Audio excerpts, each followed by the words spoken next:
Let's answer this question. What does it mean to be a man after God's own heart? क्या अर्थ है परमेश्वर के मन के अनुसार पुरुष बनने का? चलिए इस सवाल का जवाब देते हैं आज, ठीक है?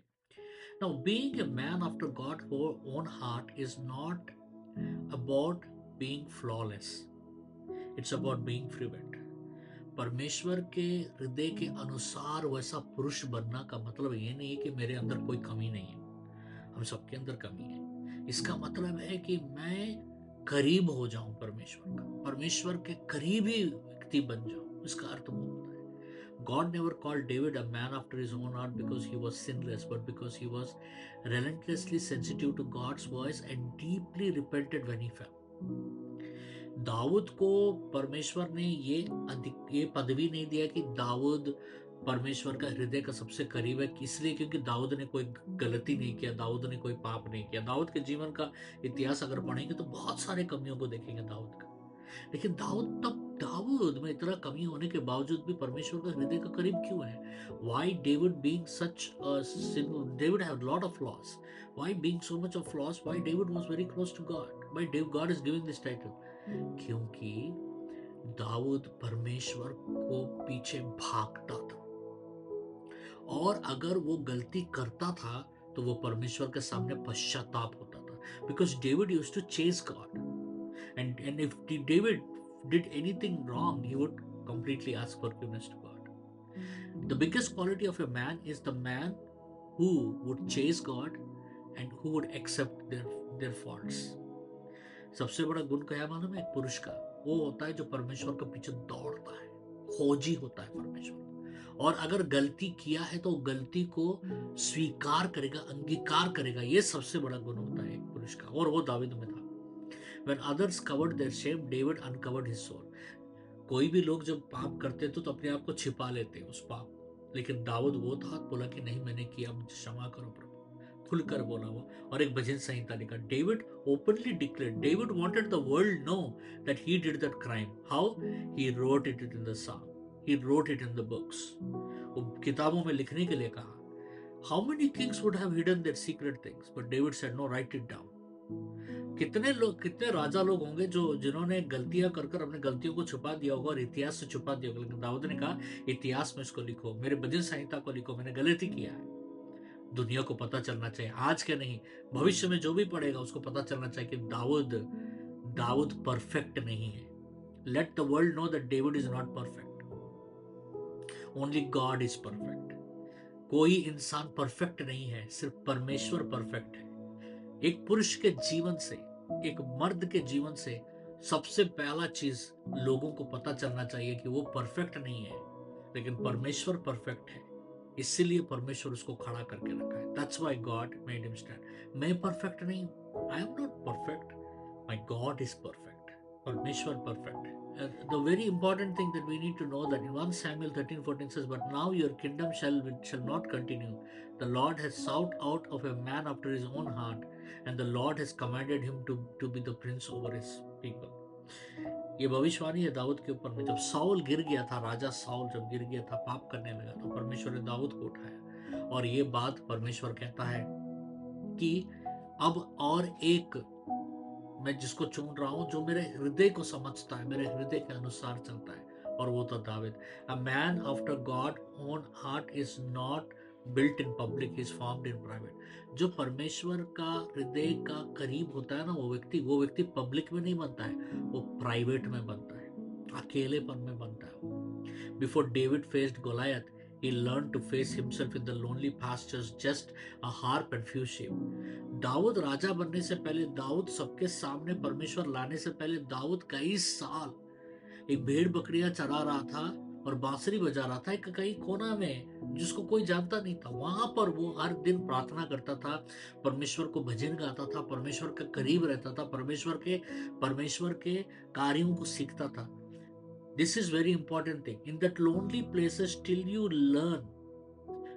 learn to fellowship in God, till you learn to grow in God, God will not bring you in the public.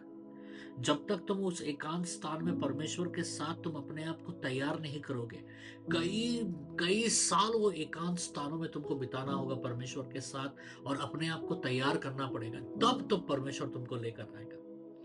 समझ रहे? Then God will bring you out, then the approval of God will come upon you. तब परमेश्वर का approval तुम्हारे ऊपर आएगा। उस एकांत स्थान से जब परमेश्वर तुमको बाहर निकलेगा, सारा दुनिया तुमको देखेगा। The whole world will see you. He sings to God when no one listens, prays when no one is watching, and waits when no one is understanding. वो उस समय दाऊद परमेश्वर को गीत लिखता था जब कोई सुनने वाला नहीं था, चंद भेड़ बकरियां और परमेश्वर के लिए गीत लिखता था। वो उस समय प्रार्थना करता था जब कोई चारों तरफ उसको देख नहीं रहा था, उसका प्रार्थना का जीवन। समझ रहे? Like Jesus in the wilderness, such a man is not weakened by solitude, by strength in him. आजकल लोगों के बीच में ज्यादा जाना पसंद करते हैं, भीड़ के बीच में रहना पसंद करते हैं, लेकिन एक आदमी भीड़ को चलाने का लायक तब बनता है जब वो अकेले में परमेश्वर के साथ तैयार होने के लिए तैयार है। समझ रहे?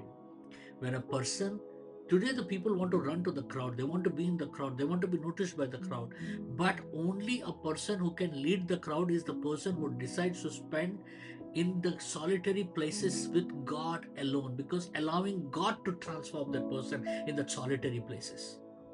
उसे एकांत स्थान।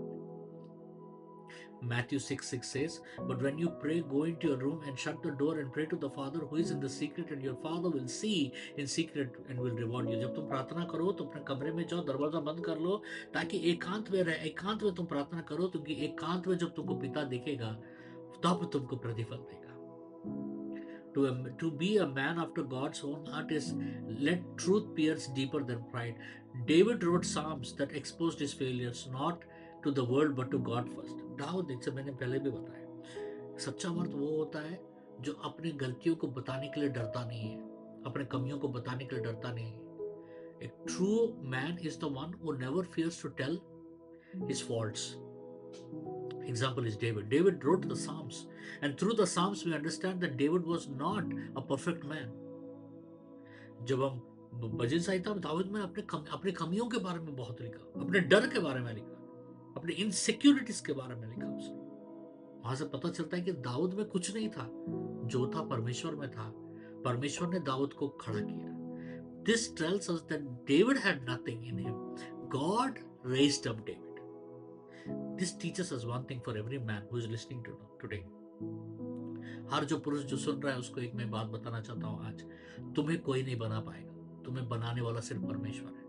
तुम जब तक नहीं बनोगे, जब तक परमेश्वर को तुम मौका नहीं दोगे बनने के लिए। No one can make you, no one can build you, only God can make you and build you, and God will never do that till you allow God to build you. And sometimes God will break you to build you again. कभी कभी परमेश्वर तुमको तोड़ेगा फिर से बनाने के लिए। And when God will break you, don't be afraid. जब परमेश्वर तुमको तोड़ेगा डरो मत, because that is a process for you to be used. लेकिन क्योंकि वही तरीका है, वही तोड़ एक तरीका है, तोड़ने के द्वारा परमेश्वर तुमको बहुत आए तो इस्तेमाल करना शुरू करेगा। To be a man after God's own heart is to resist the throne if it costs the presence. When Samuel disobeyed, he kept the crown but lost the covering. David, on the other hand, could lose everything but never want to lose God. David और soul में अंतर क्या है मालूम है? Soul जब गिर गया था, पाप किया था, वो अपने राज्य को जाने नहीं दिया।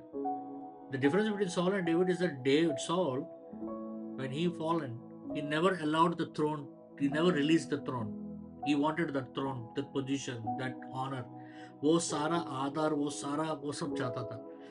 But when David fell, जब दाऊद गिरा पाप में बत्शेबा के साथ, when David sinned with Bathsheba, David said, "You can take anything, Lord, but don't take the intimacy that I have with you." Dawood बोलता है, तुम सब ले लो प्रभु, मेरे को कोई फर्क नहीं पड़ता, लेकिन मेरा और तुम्हारा जो रिश्ता है वो नहीं जाना चाहिए, मेरे अंदर से पवित्र आत्मा नहीं जाना चाहिए। दाऊद का नजर कहां था? राज्य पर नहीं, सिंहासन पर नहीं, प्रतिष्ठा पर नहीं, आदर पर नहीं, पैसे पर नहीं, कामयाबी पर नहीं, शोहरत पर नहीं, परमेश्वर का उपस्थिति पर। एक सच्चा पुरुष का, सच्चा एक कर्तव्य है, एक एक एक एक एक ये नम्रता दर्शाता है। हम हम हम क्या चाहते हैं? हमको पोजीशन चाहिए। जरूरत पड़े पर आज प्रभु बोलेगा तुमको सब छोड़ के चला जाना है तो चल जाना होगा। अगर परमेश्वर बोलेगा ये सारा चीज दूसरा को दे दो तो तुमको दे देना पड़ेगा। लेकिन तुम तब बन पाओगे वैसा जब तुम सिर्फ और सिर्फ परमेश्वर का खोजी बनने के लिए तैयार हो। The man after God's own heart is not who allows God to crave his nature into his character. It's it's not just about having a heart for God, but having a heart like God. जो परमेश्वर का करीब मैं हूं बोलना नहीं, परमेश्वर का हृदय को समझने वाला व्यक्ति मुझे बनना है। समझ रहे? दया, नम्रता, धीरज, प्रेम, धैर्य, ये सारी चीजें हैं। धैर्य आने के लिए, धैर्य बनने के लिए एक धैर्य व्यक्ति कौन होता है मालूम है आपको? मालूम? Who is the most courageous person? Who is truthful. जो सच्चा व्यक्ति होता है ना, उसके अंदर में बहुत धैर्य होता है। वो कभी किसी से डरता नहीं, क्योंकि उसको पता है कि मैं सच्चा हूं। समझ रहे? वो नहीं है जो आवाज करता है, जो चिल्लाता है, जो बताता है दुनिया को कि मैं सच्चा हूं। लेकिन वो व्यक्ति धैर्यवंत वो होता है जो सच्चा है। और सच्चाई कहां से आती है? परमेश्वर से आता है। And the truth comes from God. परमेश्वर आपको आशीष दे। God bless you.